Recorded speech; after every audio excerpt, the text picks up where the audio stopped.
Log of Captain Alistair Tourville, February 10th, 1906. Albion is a much more interesting and dangerous place than I remember. Stopped by the Royal Society, a big gathering of scientific types.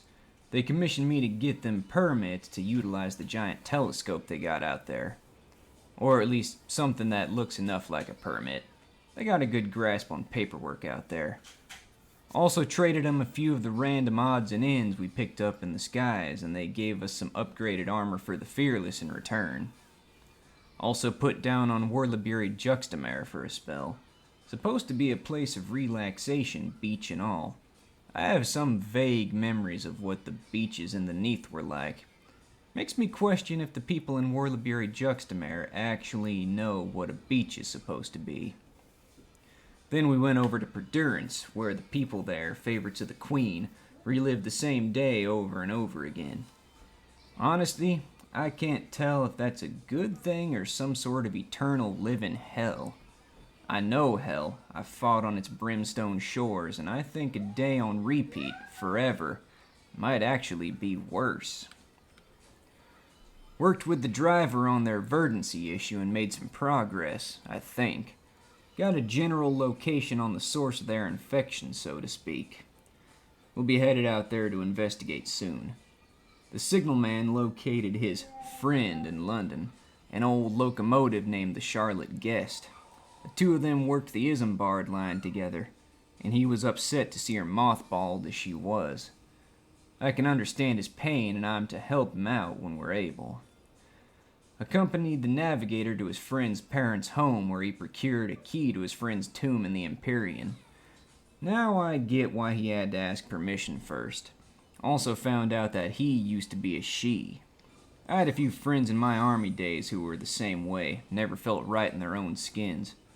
Lots of people judged folk like that real harshly. I never saw the problem, honestly.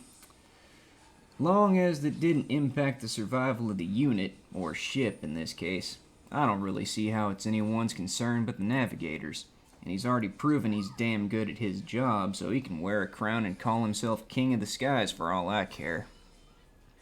We also took down a scorn fluke, and that's when things got real strange.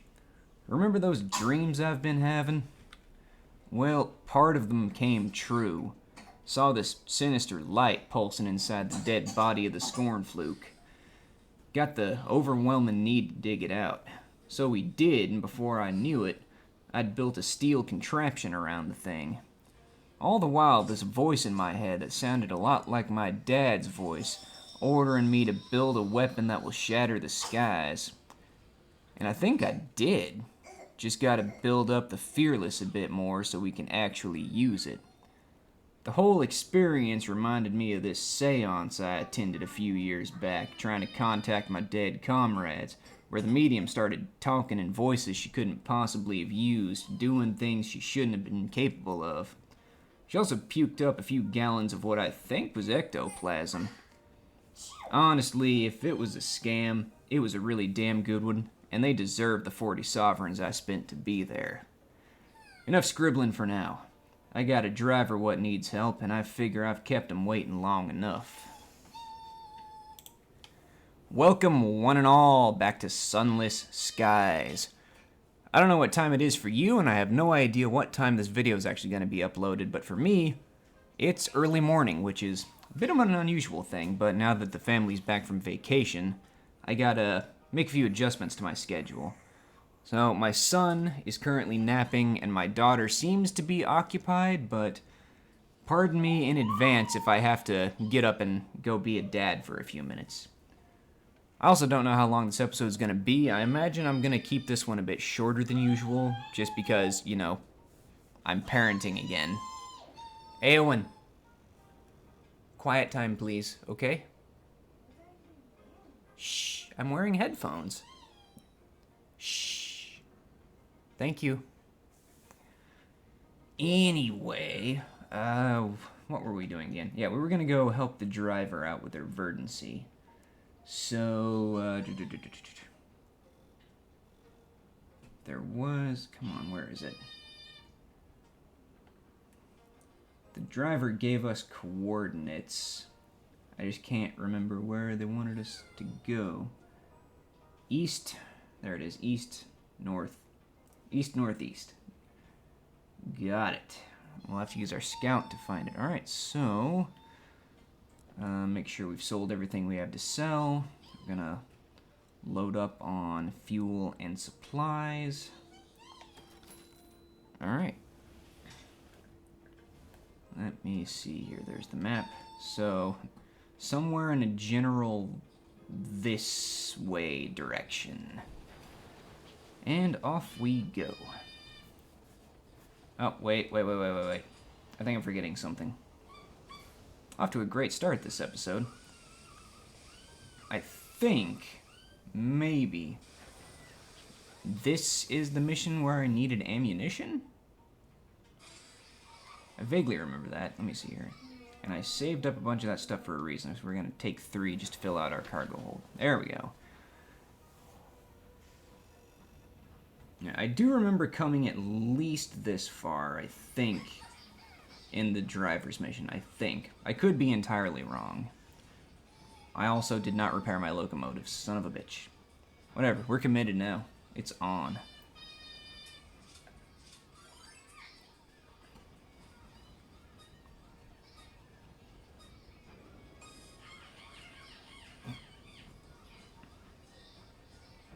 I don't know if you can hear that, but my daughter is having a whole lot of fun with her little tablet.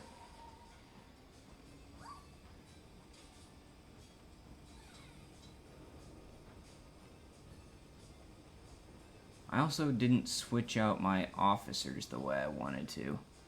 Whatever.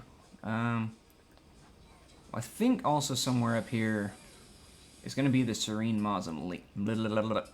English. I'm even worse at it early morning than I am late at night. The Most Serene Mausoleum is out this way, I think. So we can switch out our officers there. I was trying to, get my hearts up so I could use the Wrath of Heaven, but I don't quite have enough hearts to get there yet. So I'm going to go back to what I was doing, which was iron. Oh, hello.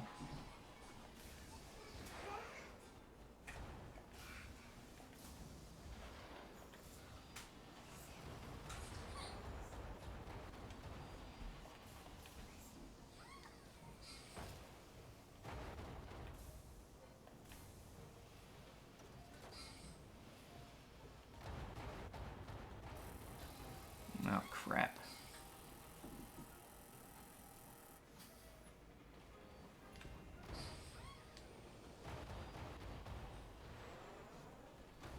Nice.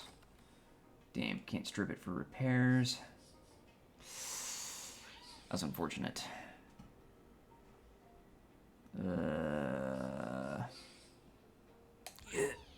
Yeah, I figured. I had a feeling. Hey, I got an uncanny specimen out of it, so... Alright.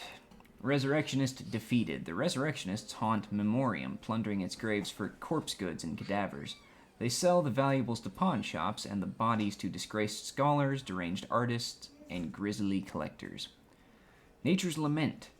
You open a barred door to find a frozen cabin. The windows have been shattered, exposing it to the heavens cold in an attempt to preserve a set of cadavers. 2 younger, 2 older. A family, perhaps? A set of bell jars filled with murky oil contains organs. Ew. Lovely.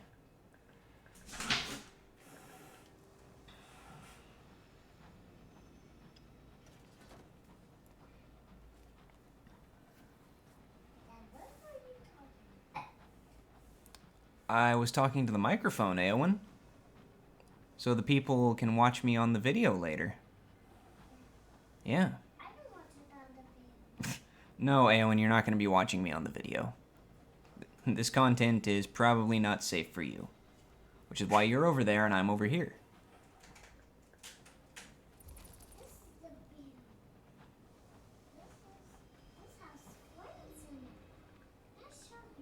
Alright. Hey, nice. Speaking of the Most Serene Mausoleum, here it is. The resting place of Albion's great and good. Great, at least. The repentant devil said something and I missed the rest of it. Ow. Are you okay? Yes, Aowen, I'm okay. A new port captain! Your crew crowd at the windows. Alright. Kensington Station. It's tucked into the side of a chapel. An elderly footman is lighting candles while waiting to guide visitors into the mausoleum proper. Be escorted inside. The footman watches you alight from your engine. He coughs meaningfully. Amongst the dead, lighting a fresh taper, which he carries in a silver holder, the footman leads you through a narrow arch and down a winding spiral stair. You can hear weeping close by, but the echoes make it hard to discern the source. Soon after, you hear a sharp burst of laughter and music. Occasionally, you can make out the rumble of what the footman confirms to be the London Necropolis Railroad far below. At the very bottom is an oak-paneled door. The footman unlocks the door, bows, and departs. The footman disappears into the gloom, leaving you alone facing a desk shaped like a baptismal font. A cheery registrar sits in the middle, waiting to greet you. Introduce yourself. There are protocols that must be followed in the mausoleum. An introduction and a warning. She has you fill out a form indicating your profession, age, usage of hours, and to confirm your legal status as alive. The Prince Consort's tomb is exceedingly popular. To prevent congestion, donations are requested. The greater the donation, the longer you're allowed to gaze upon the sepulchre. Fuck. If one is fortunate enough to garner the attention of one of the deathless, one must be respectful and only speak when spoken to. It does not do for the living to linger long among the dead. She files away your form into an excessively large black cabinet.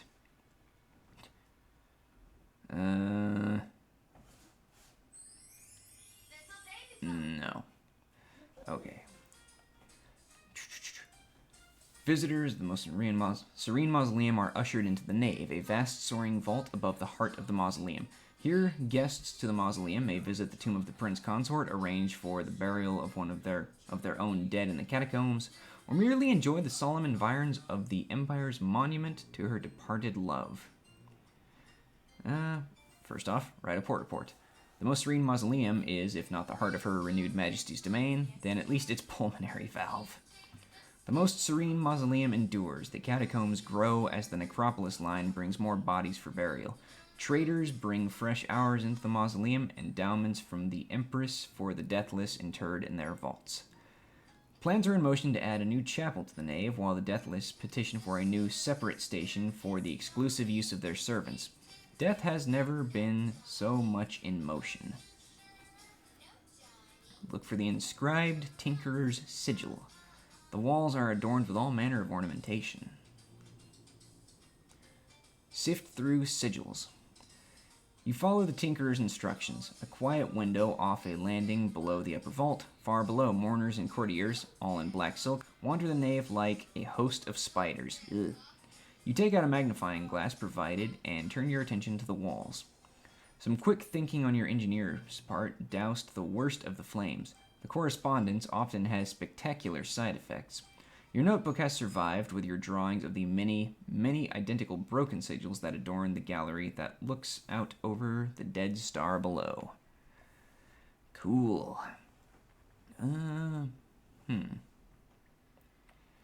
Visit the memorial to the Prince Consort, the most dearly beloved corpse in all Albion. The most serene mausoleum was built to commemorate her renewed majesty's dead love. His tomb is the heart of the mausoleum.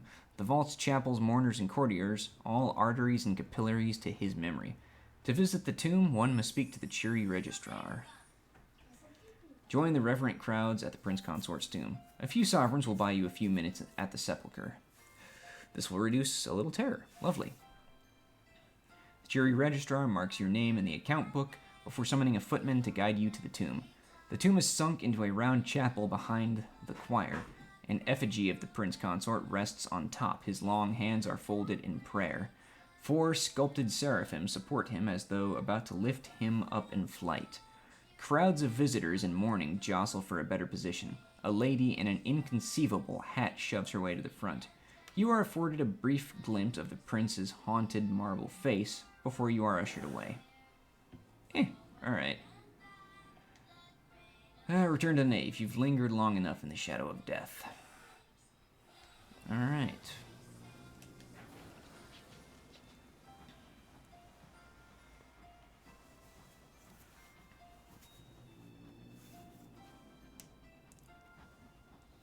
Alright, east, northeast.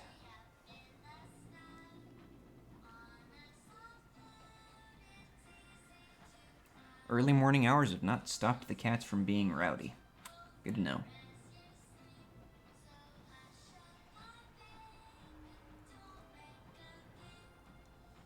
London's dead rest peacefully here unless the resurrection men come for them. Speaking of...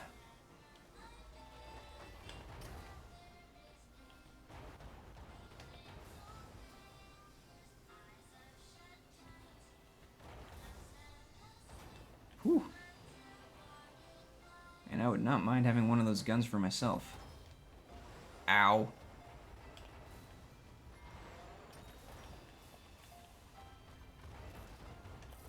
Oh shit. Yep, I was afraid that was gonna happen. Alright. No, not my time yet. I gotta remember to repair myself. Alright, I think I've done all this already. Pretty sure I have. Yep.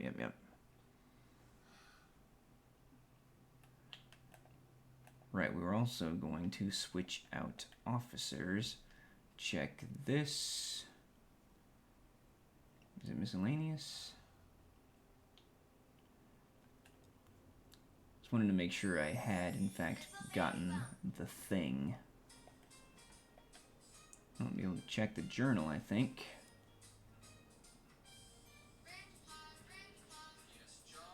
Inscriptions in the sky. Yep, we got them. Okay. Now we're going to go back to our irons. Iron.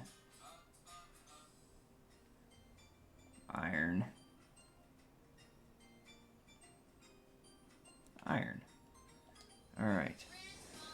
How about this time, let's just not get into a fight and keep going. That's probably a good idea.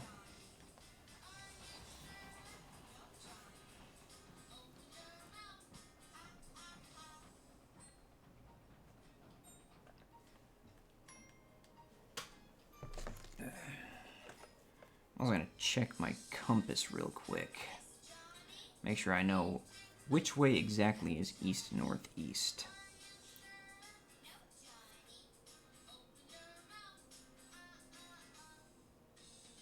Alright. Compass, where did I put you? Any minute now, you're here somewhere.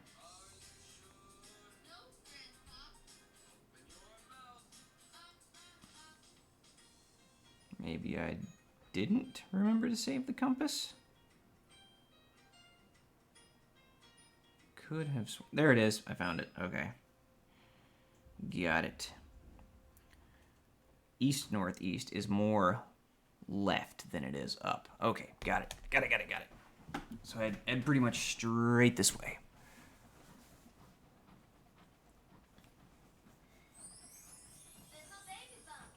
Ugh. I hope to God the microphone is not picking up all the insane nursery rhymes that anyone's listening to. Graves. Graves as far as you can see.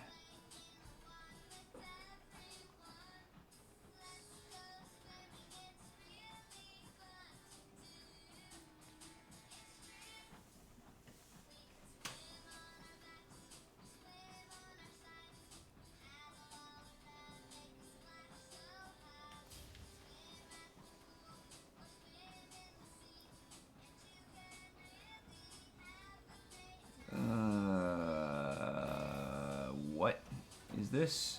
Did I encounter this kind of thing last time? I don't remember.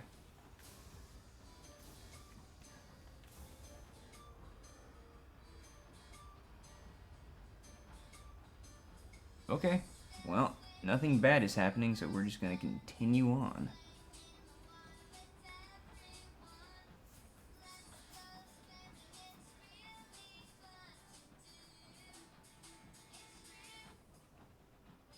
Is that passable or impassable? Find out. Okay, this is passable. Good to know. Good to know. Wait, what? What is this? Bring it about. Oh, that's an assaying thing, isn't it? Yep, okay.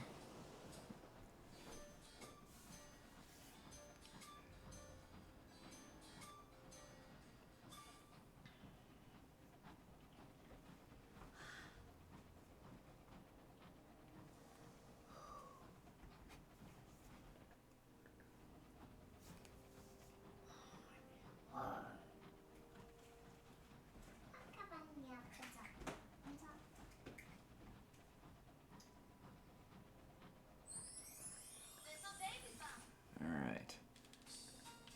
So, around here somewhere. I think. Alright, it's found something.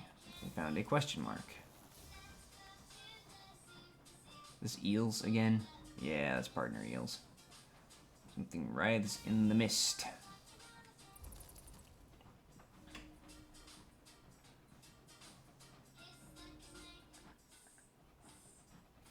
Pale frost creeps pale fairy.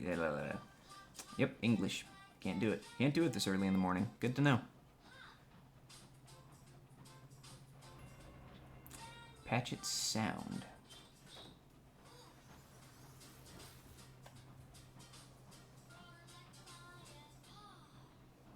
Ah, another Scorn Fluke. Lovely. Let's you and him fight, huh?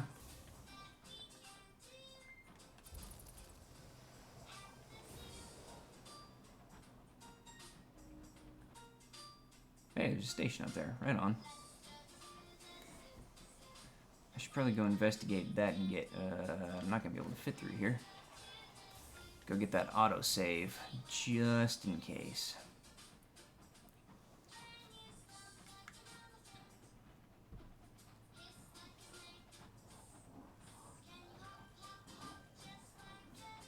It seems very angry.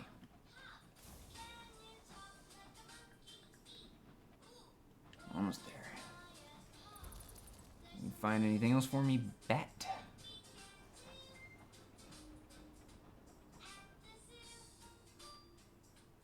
Alright, I think we need to head more south. More south and more east. Princess is intrigued.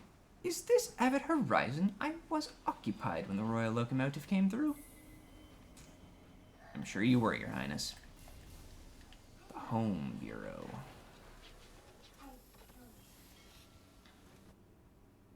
Alright, approaching the Avid Horizon. The very edge of the high wilderness, the border between now and then, here and there, the skies and earth. The few lonely buildings of the port face the great gate of the Avid Horizon, bordered by two vast winged statues. The gate towers over the shrouded sea that divides the port and the gate. The other side of the gate opens far beneath the earth, on the bleak shore of a subterranean sea. London rested there for a while Her Majesty was indisposed with grief. A handful of years ago, though, she led an exodus of Londoners through the Avid Horizon and into the sky. You were among them. Do you remember how you came to this place? A memory of duty. Her Majesty needed soldiers to build her empire. Forward, march. Whatever your private feelings, you were Her Majesty's soldier. She commanded and your regiment obeyed. North. Some of you were veterans of the short-lived and hastily forgotten war against Hell. Others were fresh-faced and untested. Some craved plunder, having heard of vault brimming with the currencies of heavens. Some wanted conquest and new, verdant lands to make a home in. Some sought honor or redemption or release. Weeks later, through the northern ice and the dark beneath the world, you reached the gate. Its statues loomed like giants. The door was open, and the space within was filled with suns and stars and light. Compile a report. No one pays attention to the horizon anymore. Perhaps they should. No Way Home. Good movie. The few bureaucrats stationed at the avid horizon for one departmental sin or another reside in desperate melancholy. Those detained within the fated confines of the Bureau are almost reconciled to their fate, listlessly hoping for a reprieve from London that will likely never come. Beyond the Bureau, the sky and the sea lingers like morning mist. Exiles dwell there on tethered ships strung together, dwarfed by the eternal and uncaring statues that mark the gate to a home that cannot be returned to. Alright, the Hungry Traveler. Yep, let's restock on supplies, because we're going to be using a lot of those to keep sending out the scout.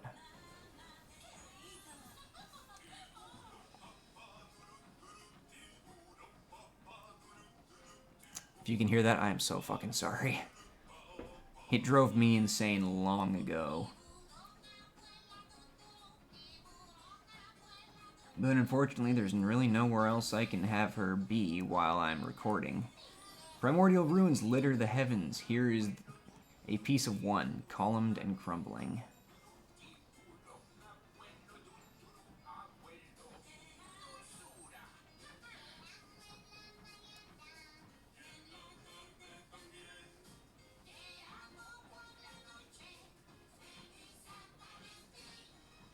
I'm hearing strange noises, and it's not Eowyn's nursery rhymes. What are we doing? Alright, keep going.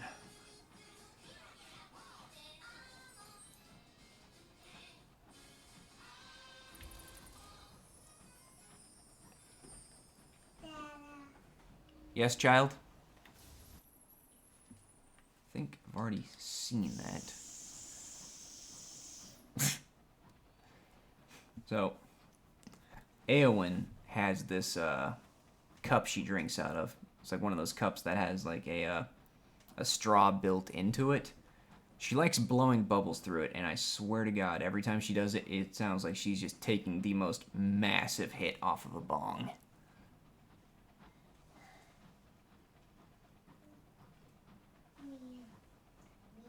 Yep, I'm talking about you. Mama? No, I'm not talking about Mama. Me? Look at all those sharks. There's more a saying. Yep, alright. London raised these buildings years ago. Now they are abandoned, cold and gray.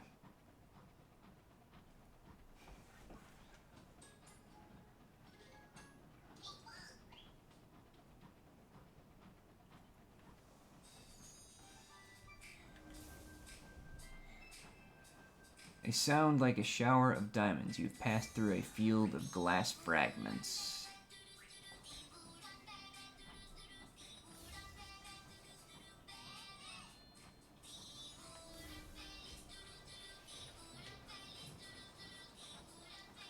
Am I near a terror?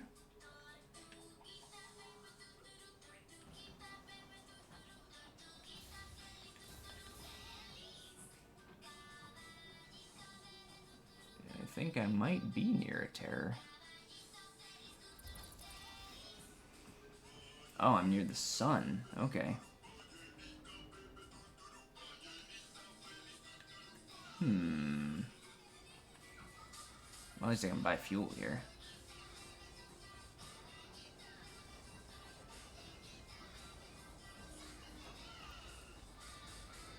Clockwork Sun. The light of the Clockwork Sun oozes into your cabin like rancid honey.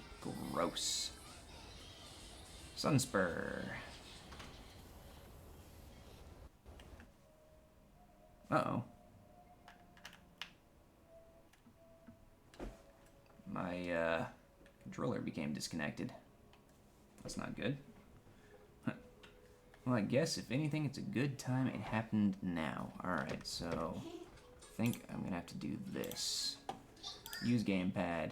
Apply changes. There we go. Alright, we're good. We're good. Alright. There we go. Sunspur. The dock is rarely used and its maintenance has lapsed. There's evidence of rust and metal strain, but Only for non-crucial components. It's safe to stop for now. Once inside the dock, the sun's scouring light is diminished. Arrival at the sun, an outpost on the roaring edge of the sun, shielded from malevolent light by an eggshell of stained glass. As you emerge from your train, suit-swaddled engineers gather, plainly astonished by your arrival. They bombard you with complex questions about how you dealt with the dense sunlight and skewed chronosolar fields. Once satisfied, they hand out protective suits to you and the crew. Yours is patched and torn, one boot missing. Lovely. Shrug into your suit, an engineer sprays you with a substance that smells like lemons gone wrong and searches your pockets. A cursory effort at best, they seem distracted. Sunlight seeps like syrup through the cracks in the stained glass ceiling. The floor shudders in time with the churning machinery far beneath your feet. The air has a tang of chemicals, bonfires, and rain. Pistons pump, cogs turn, and suit-swaddled figures tend to the enginery, bellowing over the shrieking metal. Write a port report. The clockwork sun is a preeminent symbol of the Empire's heavenly dominion. The newspapers in London call it enduring, everlasting, eternal. The heart of the Empire. In response to your questions, the engineers shrug. The day dawns, the sun brightens, the night comes, the sun dims. What more is there to say? Some of them seem so exhausted they can barely stand. They insist proximity to the sun. It is proximity to the sun that affects their sleep. You now have one yearning and burning. Hand your port reports to the genial auditor or the stalwart bookkeeper at London to earn rewards. Alright, stock up on fuel. Figure out where we're going next. I guess we'll go search around in here first, and if we don't find anything in there, we'll come up into here.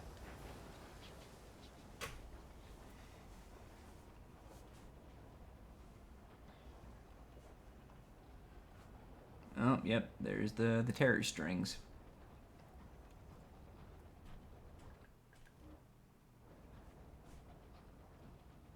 What's this?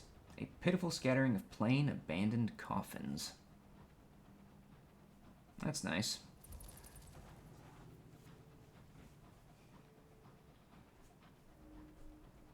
Your scout relays its findings. Oh, there's a question mark down there. Oh, shit. Oh, shit. Whoa. There's a chance we might not have a choice in the matter of fighting that thing. Alright. More assaying? Yep. The repentant devil considers the glass statues. His expression is inscrutable.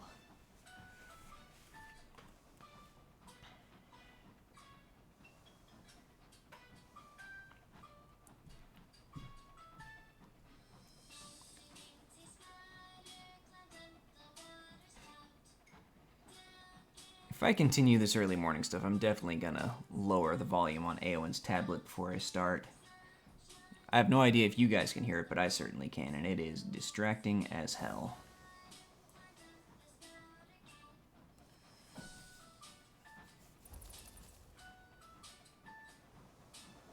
Hey, man. Why don't you leave me alone?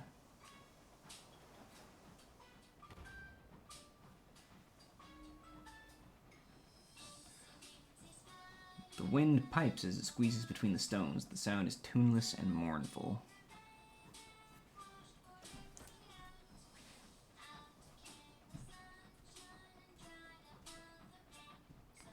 More assaying. Vacant buildings, prickled with chimneys and empty as an executioner's heart.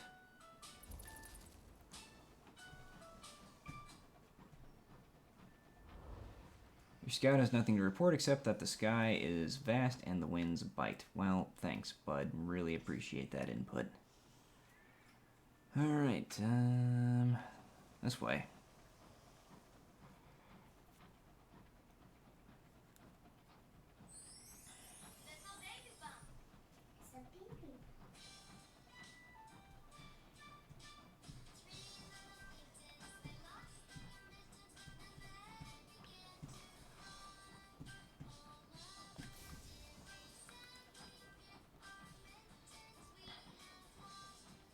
Brigadier General, nice to see you. Want to come give me a head five? Any chance you can tell me where the place I'm looking for is? No, am I not to be trusted with such information? That's fair, I guess.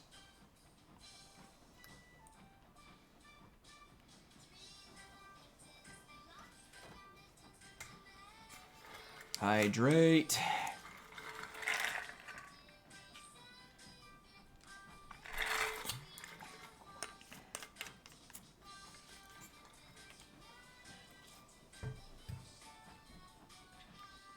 Alright, we'll loop around over the top, I guess, go in here, and then search along the edges.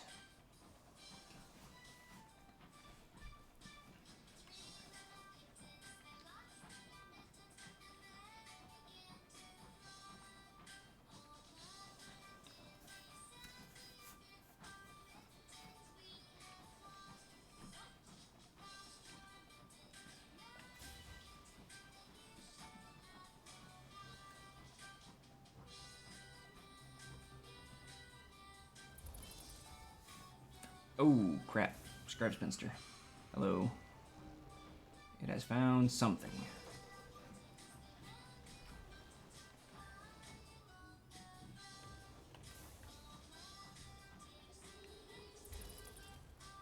Wow. You missed. Nothing to report.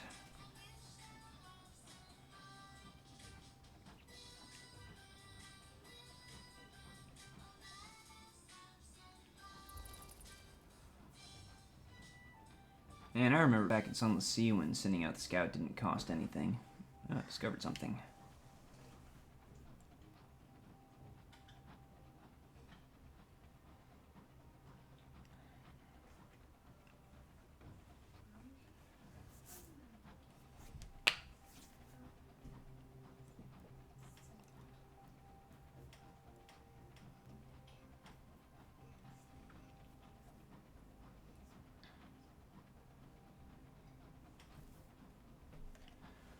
More assaying, I imagine. Vacant buildings. Yeah, pretty okay, we've seen that before. Alright, let's search along the edges then.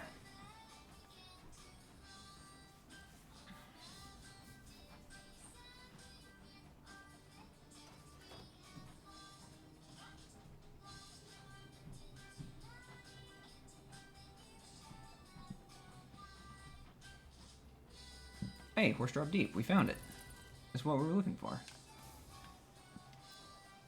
Guess we didn't need the scout after all. Huh. There, that old building. That's where the verdant fragment is hiding. A vine-knotted structure. Whatever this place was intended to be, its inhabitants are long gone. The entire building seeths, good lord. Seeths with overgrown vines burrowed deep into the foundation and climbing high enough to smother the roof in an inescapable embrace. Escort the incautious driver. The driver is drawn to something deep in the structure. An impossible quest. The driver follows a trail of fungal vines deep into the bowels of the building, stopping at a bulbous mass that takes up much of what was originally a cellar. They approach it, letting its thorns rise up, wrap around them, draw blood. "I'm here to take you home," the driver tells it, though it seems unlikely that the verdant fragment has any interest in something as simplistic as human speech. The driver winces as it digs its thorns in deeper. When it finally lets go, the driver looks miserable. "It won't come with us," they force out, wincing at the sting of fresh iodine on their wounds. "It prizes its freedom too much to give it up, and just become part of its progenitor. I don't know what to do." Learning about the incautious driver. Found the fragment. It is proving difficult to remove. How will you do it? Attempt to communicate. Commune with the driver. Why not you? Offer yourself as host. You will take it back, but part of it will always live inside you. It will take something too. Yeah, threaten the verdant fragment. Fears death? Your locomotive is loaded with it. Yep. The verdant fragment may or may not understand words, but a quick round of shots from the train into its fleshier mounds make the point pretty carefully. It withdraws its vine. The driver steps forward with a knife, carefully severing the central core from the rest. Together, you carry it onto your train, ready to be delivered to the nature reserve. Okay. Well, I suppose there's no real reason we can't take care of that now. We'll pop back by London, turn in the reports, and then on to the Reach, I guess. Yeah. We'll deliver the thing.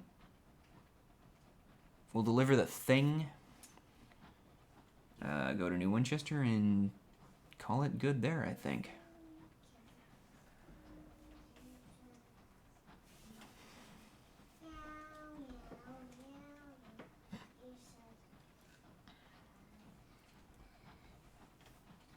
I see you, Cantankery. You leave me alone. I want nothing to do with you. Thank you. Thank you for leaving me alone. I appreciate that.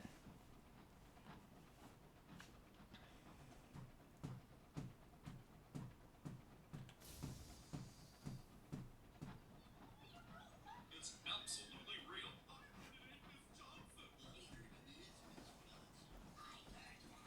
Look, your building's water heater has been broken for months, but I'll have water, and I can shave, and I can shower. Setting back on 10. I just can't write. If you could just not, that'd be great. A bleak and stony stretch of sky.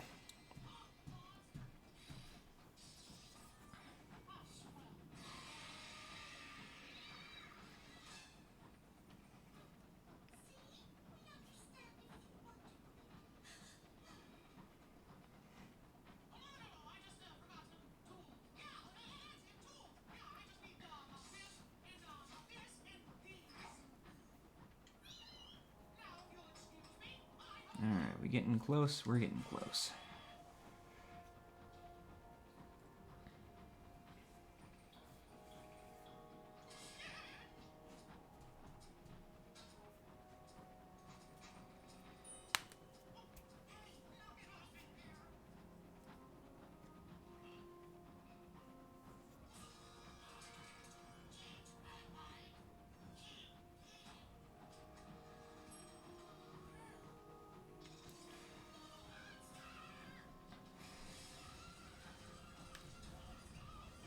Is this passable? Nope. Oh, okay. There we go. I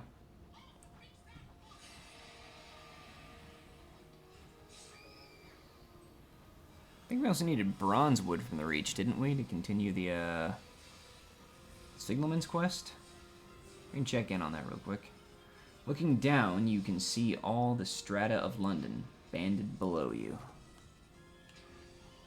Now, if I remember correctly, there should be a port right there. Nice. The Ministries. God damn it, controller. God damn it. Just... Controller? Let me reverse without pausing, please. Thank you. Good lord. Alright, the Ministries. A number of instruments of government are located here. The Horological Office, which regulates time across the Empire. The Office of Works, which ensures that jobs no one else can be bothered with are done. And the Ministry of Public Decency, which curates the notion of Britishness with the same care Lepidopterist uses to pin a butterfly to the board. Sure, Ministry of Public Decency. A huge horse-shaped building of white stone, white columns, clocks, and iron gates. Inside, its walls are paneled with dark wood. Crimson carpets, worn by frequent passage, flood the floors. Within its cubbyhole offices, auditors toil to protect the sensibilities of Londoners here in the heathen sky. Request an appointment regarding intelligence you've gathered. Perhaps the Information Office would be interested in your recent reports. A new acquaintance. The courageous secretary gives you a brilliant smile. Well, that sounds entirely apposite? Apposite? Apposite? Google, help. Aowen, what does apposite mean? No, she's distracted by Mickey Mouse now. Good. Let's see here. Apposite. A-P-P-O-S-I-T-E. Apposite.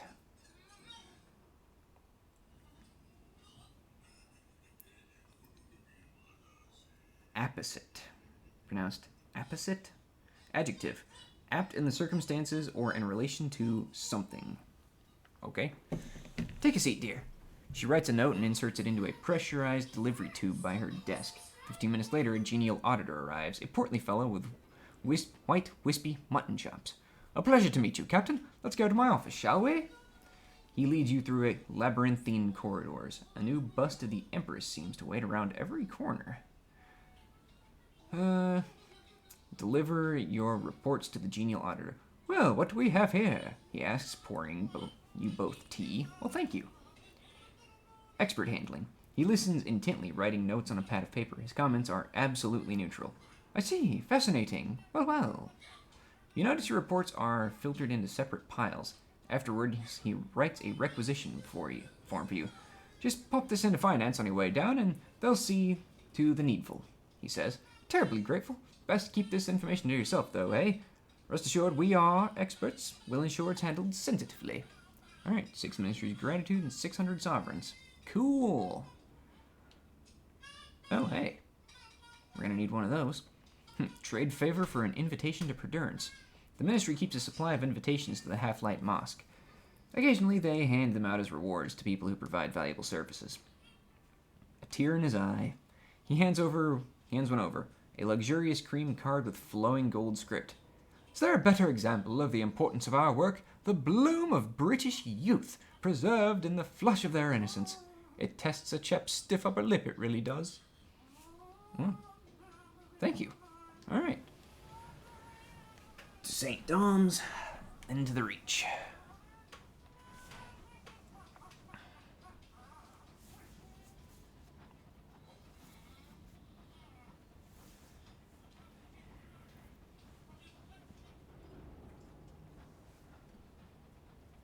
Learn and explore with Baby First.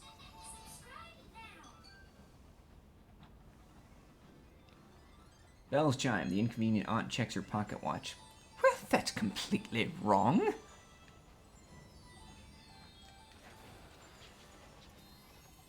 All right. First thing we want to do, Steam and Sapphire Yards, Fatalistic Signalman. I need favor of the new street line. No. 3 Bronzewood. I was indeed correct. Alright, Spitalfield Markets. Load up on fuel and supplies. Sell off that ammunition, I guess. Alright. Crown of nope, is that not it? Is it this place I do repairs? Yes. Fully repair. Gonna cost me 303, that's fine. Alright. Time for us to be elsewhere.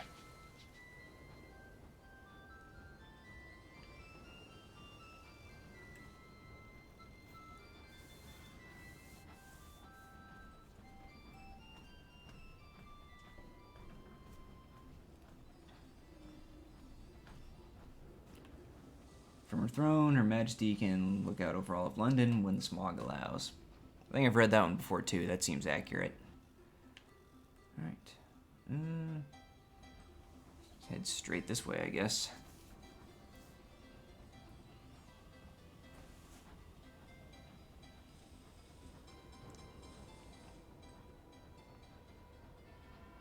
Bum, bum, bum. Bum, bum, bum, bum.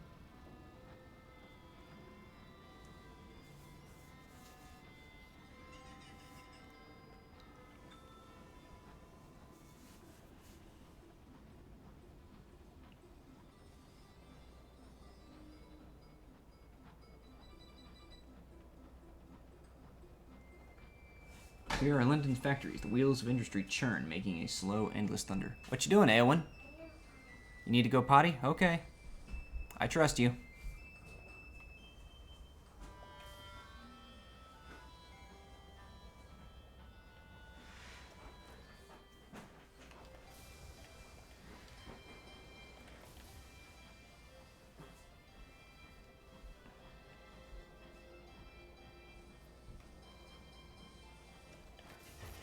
Whoops. Almost there.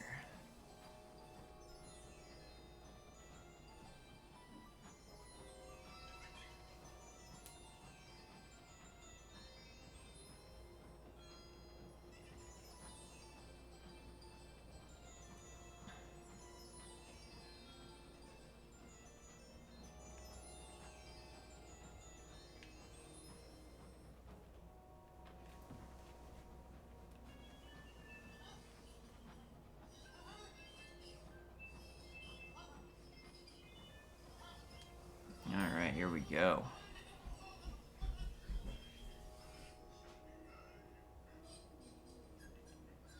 Oh, interesting. Collect a telegram for the incautious driver. It costs a small fortune to send these. Must be important. With condolences, the driver reads the telegram without expression. They show it to you without saying a word. Come home. Stop. Your father. Stop. Funeral. Stop. New Winchester. Stop. Drive safe. Stop. Oh, Lord. He was ill for a long time, the driver finally manages. I need to pay my respects. Well, I mean, shit, we're going there anyway. Present yourself to customs. Nothing to declare. Clean sweep. Return to engine. Travel to the Reach, first class.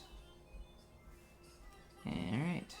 Yep, sign. Bada bing, bada boom. I don't know why the burrower is displeased with me. Give me 1 second while I go check on my daughter.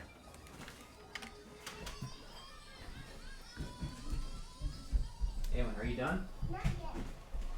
Did you go potty? Yeah. Okay. Can I see this for a second? It's okay. Yeah, it's working. Just turning it down a little bit. There you go.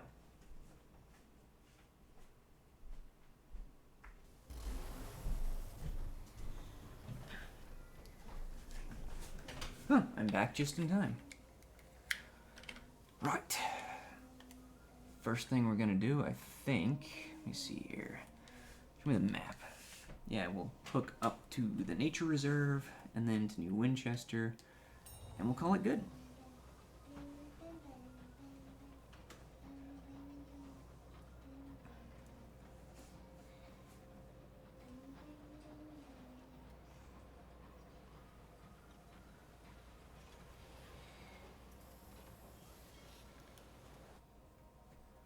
Alright, explore, write a report. There we go.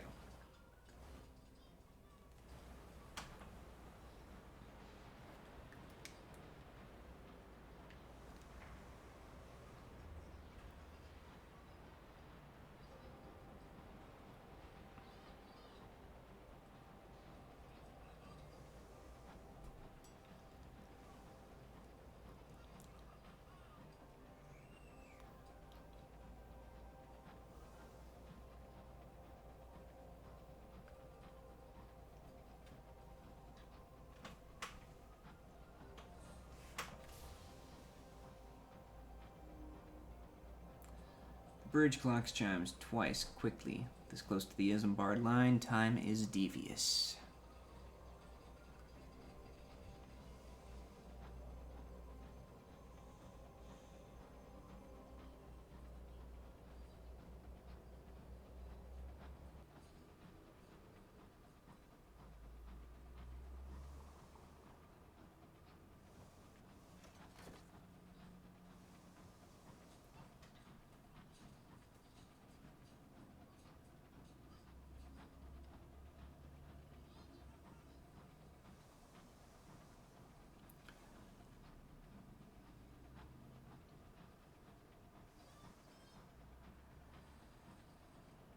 I think purely aesthetic-wise, I like Albion better.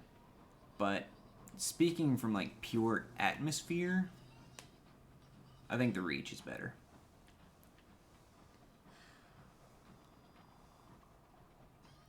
Like all those weird ass jungle sounds. It's really freaking cool.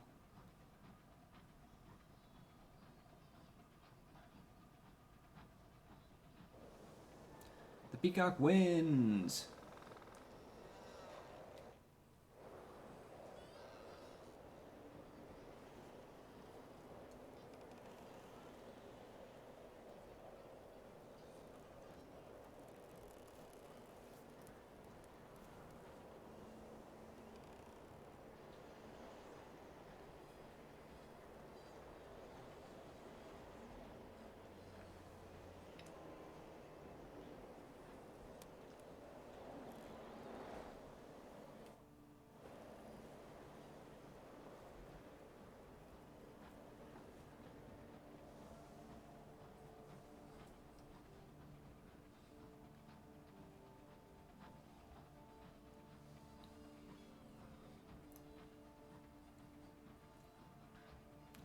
The aunt chivies the crew. Goes up for a bracing walk in the reserve. With rifles, of course. Oh, of course. Alright, nature reserve.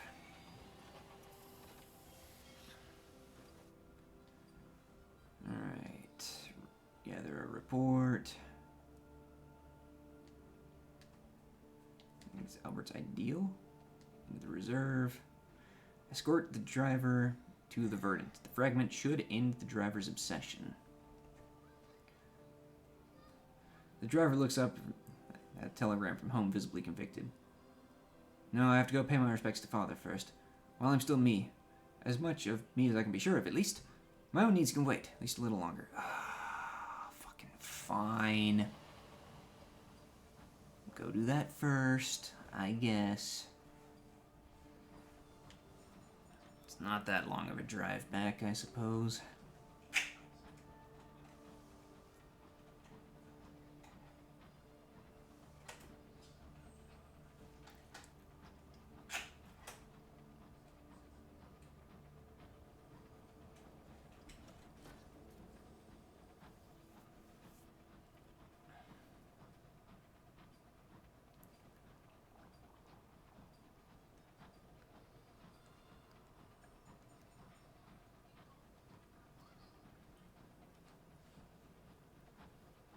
A lush verdance encloses you, green as emeralds.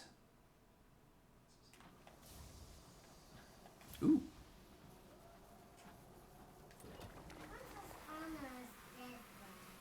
What?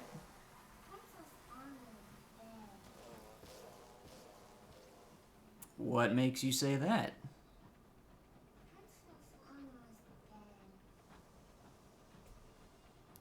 Do I need to be concerned about what you're watching over there, Eowyn? I know for a fact the tablet's on child safe mode.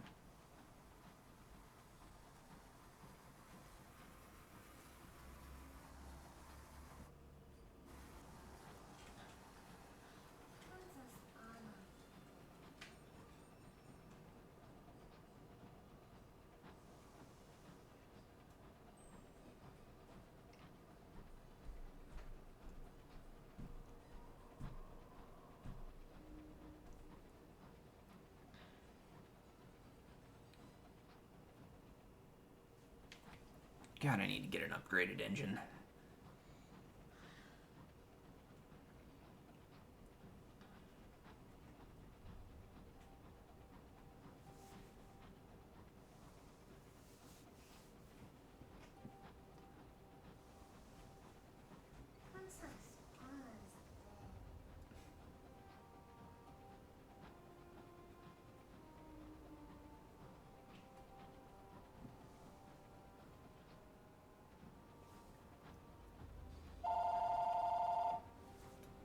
Fucking phone.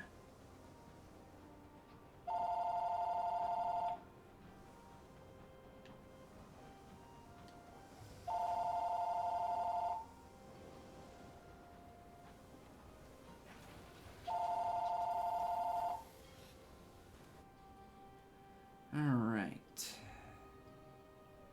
Explore. Escort the driver home.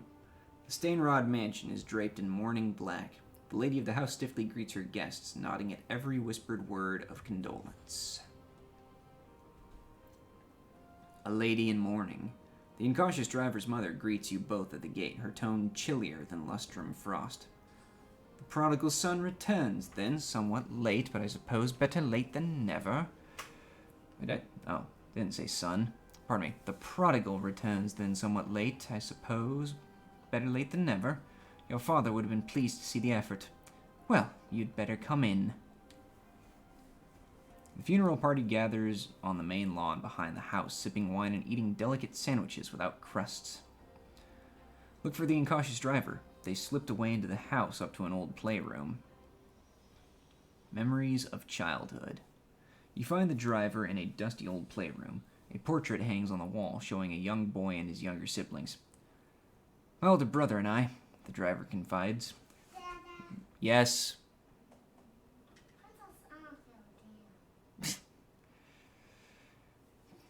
We aren't close. He was outdoorsy while I spent most of my time in here. I almost died of a sky sickness as a baby. Took a long time to recover, but I was very frail. Mother and Father thought it best I stay indoors. I didn't mind. The world outside sounded terrible, full of monsters and diseases and accidents. I was happier with my toy trains and my window garden and my books. The Gush drivers mourning their father. Attend the funeral on the lawn. A bell rings. It is time for the ceremony. The ceremony is solemn. Members of the family take turns to lay flowers on the coffin and say a few words. The driver places a flower but says nothing. You find them later in the shadow of a rose bush brought all the way from old London.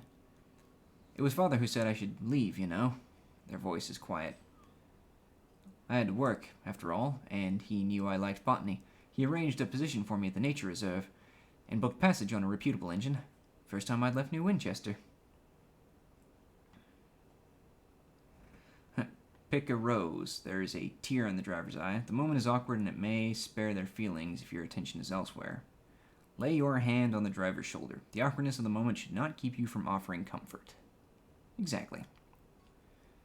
We crashed within sight of our destination. When I stumbled into port, I wasn't afraid of anything anymore. I thought I'd found my courage in the wilds, but it was the verdant, wasn't it? It colonized me and took away my fear. The driver looks at the house, to the dark window of the playroom. When it's done with me, which version of myself will remain? They frown. Can we go now? Sure, I guess. Should I speak with you to continue the quest? Alright.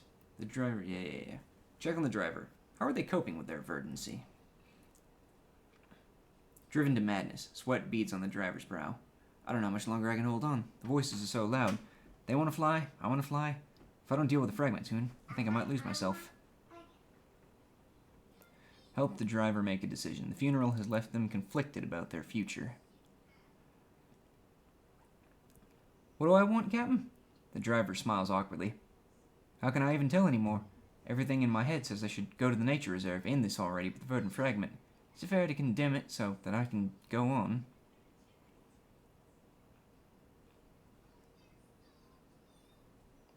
Recommend they finish the journey. If this will free them, that is all that matters. Recommend freeing the verdant fragment. A life for a life is never a fair trade. Yeah.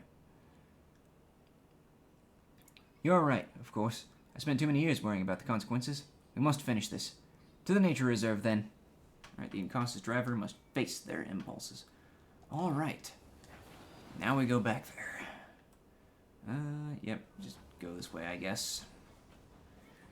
Bit quicker.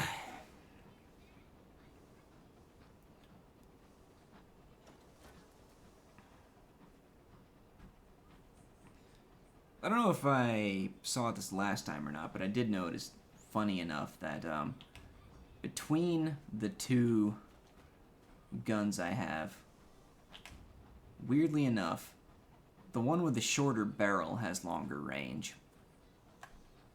Struck me as kind of weird. Thought I'd point that out.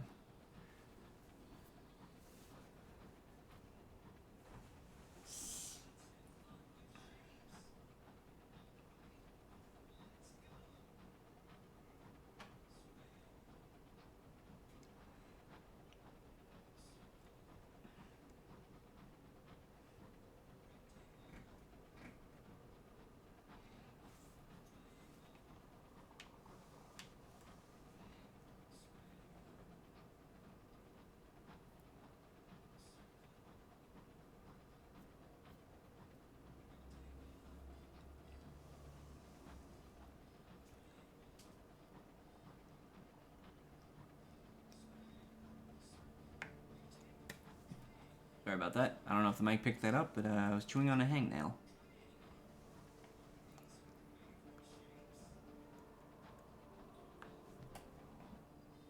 Yep, alright.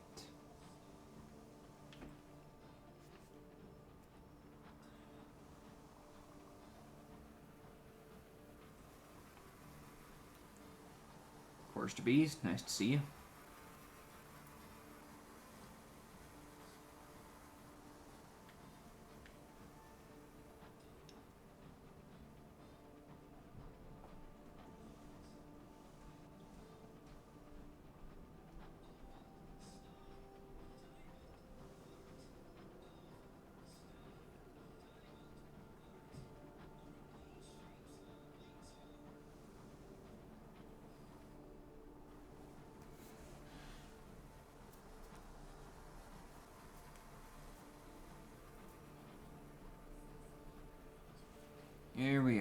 Nature Reserve.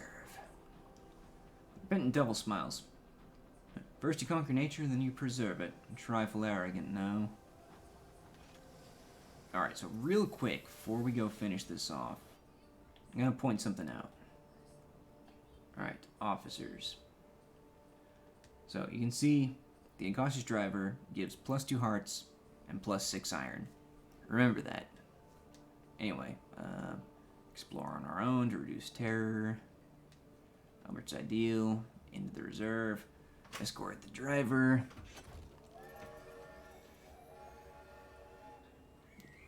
Start of darkness. With difficulty, you help the driver drag the remnants of the fragment to the great tree in the middle of the reserve. Once again, it buds open. Its buds open up, showering spores to absorb its memories into itself. You are close enough to taste some of them yourself this time. An acrid, sour taste in the back of your throat. From it, an image forms in your mind, a squirming black cancer writhing in the heart of a god. A sudden darkness, light extinguished by a betrayal. A single burning thought. Murderer. The image fades, the edges withering from memory. The driver steps away, breathing out the last of their infestation. Their eyes no longer glint emerald, but the damper green of moss. They stand differently now, not trembling with the effort of keeping still. Your incautious driver is now judicious and will increase your iron by 10 and affiliation establishment by 2. You can appoint the judicious driver to be a chief engineer. Alright, also we leveled up. Awesome. So, now that we've completed their quest, they give us +10 iron. So it used to be a split of 6 and 2, which was a total of 8 skill points in 2 different things. But now that we've completed their quest and promoted them, I guess, they give 10 points, but all in 1 stat. So it's not a split anymore, but you're gaining more in 1 than you would have had in both, which I think is an interesting way of balancing things. Anyway, let's speak to them. The driver hums to themselves as they steer, eyes fixed on the horizon and the promise of horizons beyond. Every risk is carefully calculated. Occasionally, they allow themselves the thrill. Speak to the judicious driver. The crew have stopped complaining when the driver takes the wheel. Changes after changes. I thought I'd miss it, the Verdants, not being alone, the invulnerability. Funny, despite the feeling that I almost died. I thought my fear could only be conquered by the thing inside of me. Now I see that I was wrong. Oh, I know I don't have to be reckless all of the time. Their hands spin on the wheel. You grab a strap and hold on for dear life as the train careens through a field of space debris, just missing the largest chunk by a perfectly timed burst of the jets. The driver grins. But some of the time, that's another story. Alright, cool.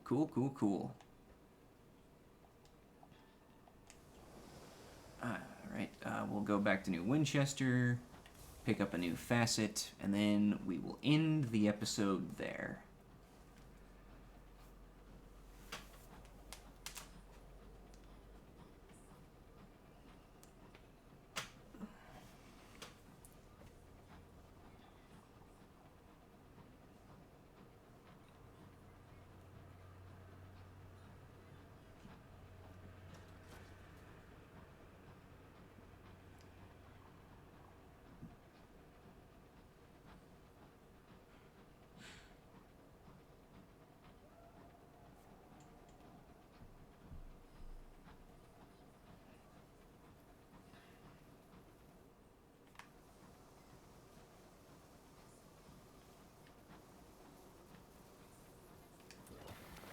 Oh, crap.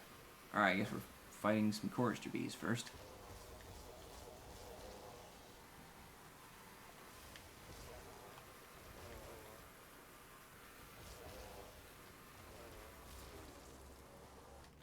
Alright. Listen to its death hymn, gain experience.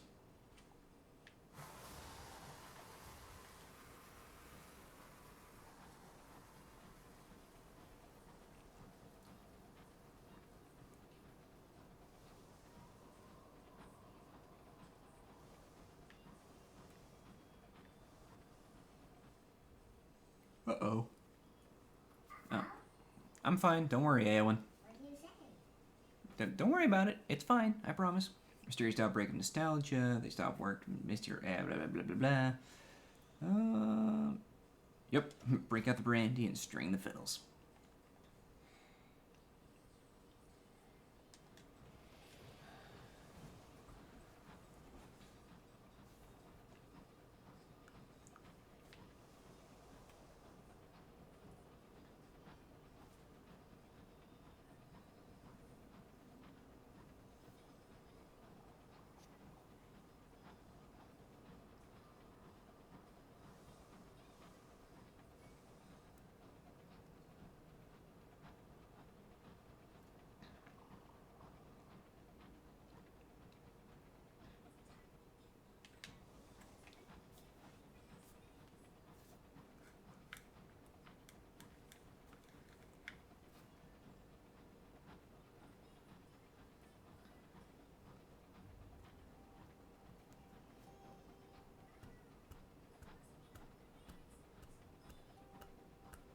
Oh, March 18th. Damn. I missed my birthday. My birthday is March 16th. That's unfortunate. That would have been a cool thing to see. Having my birthday up there on the screen for a minute. But, oh well.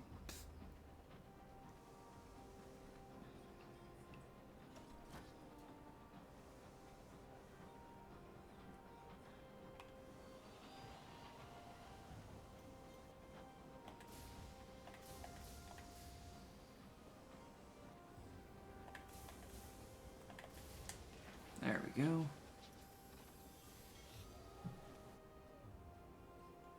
Alright. So first things first, facets. See what we got. A great game. Stint in prison.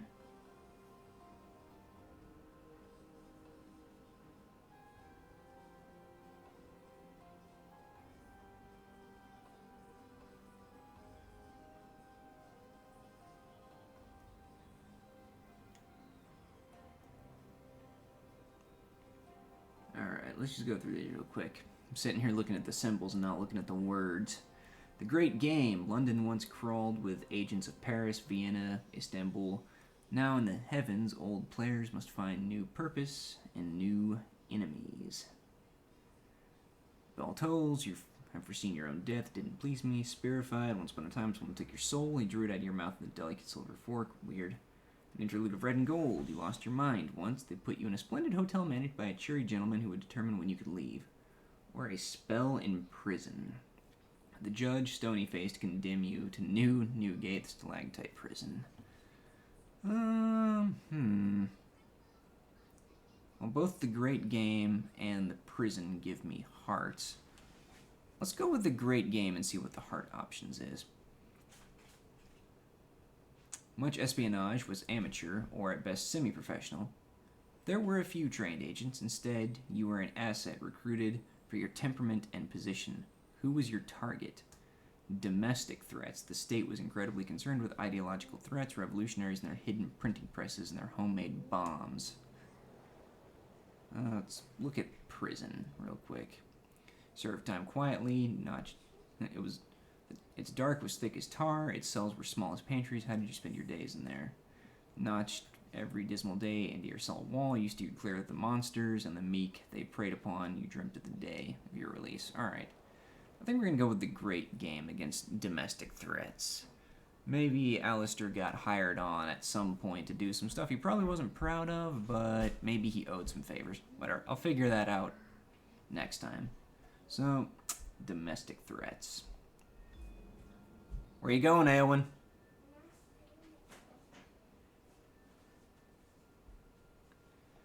Well, it sounds like we're ending this just in time because I think my son woke up. So, thank you for watching. Like and subscribe. Leave a comment if you want. And I'll see you next time. By my reckoning, have a good afternoon.